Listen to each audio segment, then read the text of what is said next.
Hey guys, welcome back. This is Jax on the channel, the Jaxster, and this is episode number 5 on season 5 of BrokeRock. And we do have a couple names.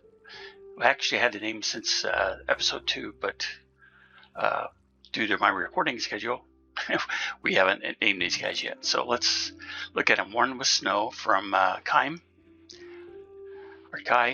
and then the other one is Grum from Jomica. And his actually is with a capital G, so let's rename this.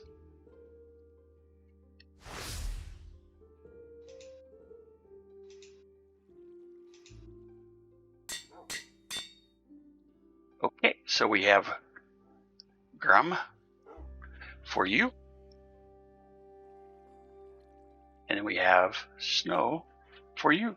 So Grum is obviously the upside down one. And then there's a couple other names in Minecraft where you can do special things like that.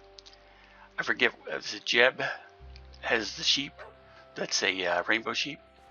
So yeah, if you guys have other names, including something like this, where you're making the doggy upside down or colored or whatever, let me know. Let's give, I'm trying to make sure that he's seated though.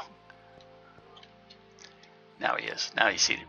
Okay, so let's give him a color. Let's see, we got some flowers around here somewhere. And other than their standard red colors. So we can tell those guys are named also. Since Grum is upside down, we're going to make him light gray, his color. Because, he's already unusual, so now he looks like he don't have a color. And then we got blue for Snow, because, snow makes you feel blue. Not necessarily I like snow biomes, actually, inside Minecraft, so that's kind of my favorite, to be honest. Alright, so we got that part done. Yay! So I guess this episode, I'm kind of go over what we've been done. I didn't change my farms up here too much, other than what you guys seen, other than spreading out the amount for each one.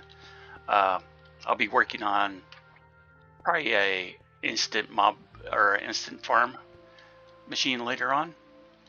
And of course we got our 9 by, or what is this, 1 2 3 4 5, is that right? 5 2 3 4 5, yeah, 5 by 5 for netherwort. Got our awesome little brewing stand here, and here we got kind of our stuff to brew with, and here we got more stuff. And here, we're using all these good things to get infinite lava. I think I mentioned that back before on a previous video.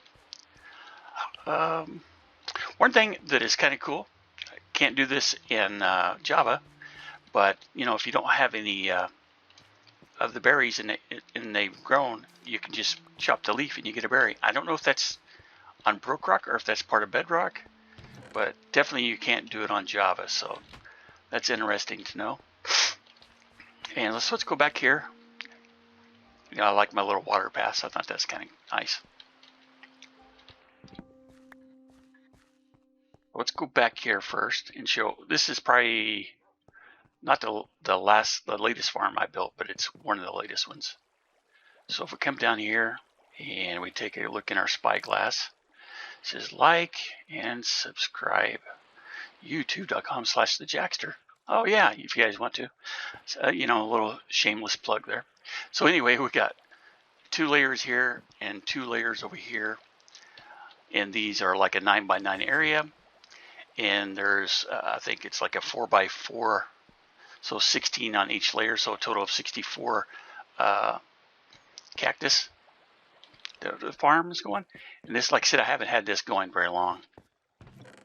And we got 77 cactus going. So that's not bad. And we'll look back here. Basically, this is the sugar cane. So when they grow, one of them grows 3 tall, it breaks all of them. Over here we have what is this over here? We can take a look from the top here. So it's sugar cane, and this is going to be bamboo then. Okay. And then the next farm over here will be kelp. And kind of done the same thing. I didn't do all of them. And I'll show you kind of why. don't really need to. Actually, just saving resources is the reason I did it. So far, bamboo's here, and you know, our sugarcane. We got a full double chest of sugarcane up front from what I've been harvesting out front, which I'll show you here in a minute. And I moved the jungle tree wood over here with this to give it a little more light, just kind of fit into this area here.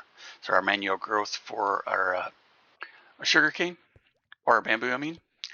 And for some reason, these three right here won't grow. I don't know what's going on with them. And yeah, so let's take a look here at our kelp farm, which actually we can look down here, kind of see how it's set up. So we have a row of kelp here and a row of kelp there, and then we have, that was weird. Okay, that's probably the piston. But then we have a row of soil sand here that creates bubbles that helps the all the broken kelp rise up to the top. And then it comes up here and it flows over into the hoppers. Not a complicated farm at all. And I got a manual kelp farm over here. Well, it's not manual, it's automatic. But I don't run it all the time. Just if I'm on here and maybe I let it run for about 5 minutes or something because I don't want to lag the server. And yeah, the middle one will break if we tried to use 3 there. Sometimes even the first one breaks. So we'll just turn it on. I'll show you kind of what's going on with it. So we have the 0 tick. It's back in this update. And as you can see here, I already broke that one. So let's see if we can grab and replace that one over here. Sometimes just to loading in, it'll break. So normally these are set up on a single player world where you have both the pistons and the pistons below, the braking pistons and the sand moving pistons, they're on the same clock. But since we're on a server, I had to adjust the timing, and I'll show you what that is down here. I've got it running from this same lever here so that I can turn off this etho hopper clock when I don't want it running, so we don't keep lagging the server. But I think I got like 6 items in the hopper. Oh, nope, looks like it's only got 3. I switched it. So all I got is, like I said, an etho hopper clock here is running back and forth. And when it comes over here to this side, it powers the 3 pistons. And so it staggers them. And that's what allows it to be working. If you try, like I said, on the server, it breaks them and you can never get them to grow here. So actually you never get a break. It just, when it tries to grow at the same 0 tick, it's not really 0 tick, but at the same time it tries to grow, it will block it from actually growing. So I don't want it. It's throwing them out at me now. So yeah, it's doing pretty good, and I've just been smelting this up. So let's go ahead and turn this back off. Because like I said, if I'm not actually kind of doing something passive for like 5 or 10 minutes, I don't run this. And then I'm using all the nice lava we're getting from the drip points to smelt everything over here in the smoker. And so when I get a bucket down here, we just come around back over there and grab another bucket of lava. There's usually always some. I've only had one time where it took maybe a minute for it to catch up so I could fill this back up. So that's pretty cool. And you haven't seen the last time I got tons of iron that old guy gave me, and I've been using those for some of the buckets I made. I'm pretty good on those now. I still have, where's it at right here? Yeah, still got a bunch of buckets here with my stuff when I went to the nether. We're doing pretty good on resources. Again, this is more from manual crops growing and everything. Most of this, well, a good chunk of this is what old guy brought over too, so, which I showed in the video. We've got a bunch of stone, got some armor, got everybody's 2 sets of everybody's heads except for our newest member, Kai, or Mr. Moth Gaming. And then we got, see, that's my nether stuff. I haven't really been in nether a lot, so another double chest of stone, some glass, and what I use for the green stag, and some more lava buckets, and some more redstone stuff. Hopefully, we'll get to the end soon and get some shulker boxes made up, and so I can make a redstone shulker box. And dirt. We got new projects. We need to get more dirt, so yeah, we got to work on that. And some of our mob drops. I had like 13, and old guy needed 10 of them for some things he's doing, so I took those to him. And our fishing, and some more blocks. Just kind of go through and show you guys everything, I guess, while we're here at it. Some sand, all of my ores that I've mined and smelted up so far. Some stones.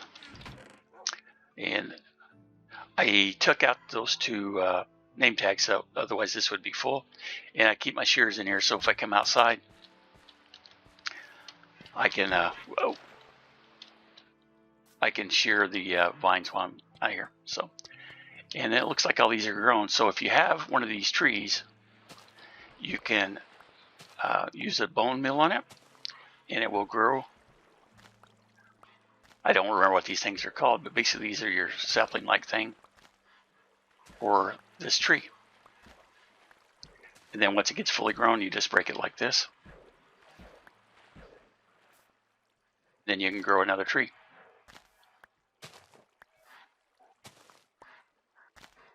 And so like all these here, you know, the time's passed.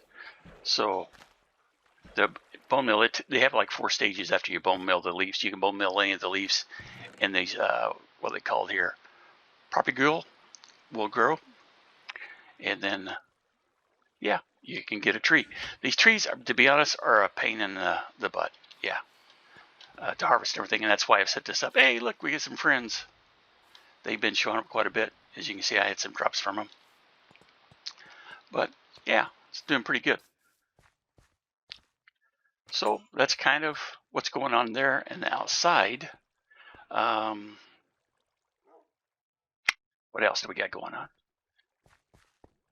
Like I said, you can kind of see my setup here. Once they grow 3 tall, the observer sends a signal out to the pistons, and they break all the rows. These grow actually, when they get to that tall height, they're all about the same height of 3. So inside here anyway, so it's kind of weird. They aren't lossless. Sometimes they'll get stuck on the other sugar cane, and same way with the bamboo. It's not lossless either. The kelp farm actually is pretty much lossless though.